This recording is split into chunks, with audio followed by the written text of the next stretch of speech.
buddy. Headless. I'm saying, Plus, man. Dice Suicide. Good old Dice from the Suicide Line. One of our favorites.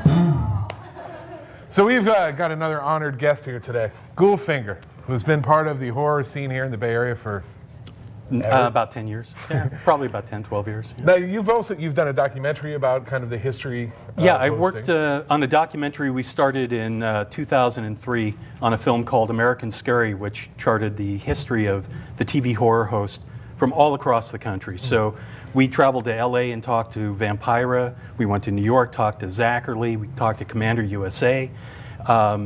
And some of the more obscure horror hosts as well. We also interviewed Bob Wilkins and John Stanley here in the Bay Area.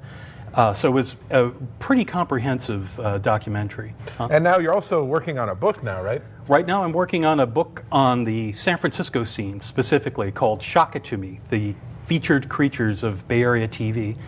And once that's complete, I've already got a layout together for a larger national history of horror hosts in print. That's awesome. Yeah. What do you find that people don't know?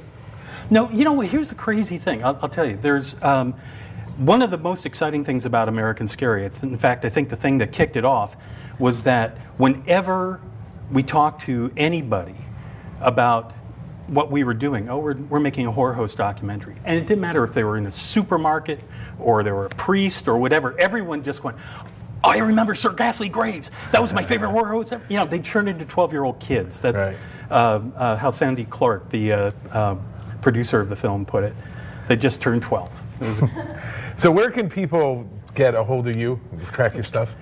Best places to go are americanscary.com for information on the DVD of the film, and UHF Nocturne, which is Lon Hubbard's website dedicated to the history of local television. That's great. Now, there is, unfortunately, a bit of sad news that we need to pass on. Yeah, and I really appreciate you letting me mark the passing of Frank Sheridan, who was Asmodeus on Channel 20 back when it was called Chemo. He hosted a show called Shock It To Me Theater as Asmodeus, who was a demon, perhaps a relative. And hosted a double feature horror show from 1970 through mid-71. Hugely influential person in my life. He introduced me to the classic Universal horror movies like The Bride of Frankenstein and The Invisible Man. You just can't beat that. So, Frank, I want to take this opportunity to thank you. It really meant a lot to me. The thing is, when it all boils down to it, we're all part of a long list of community. Long history, going back to 1954. Well, that's awesome. Thank you so much for coming down. Man, thanks again for having me on.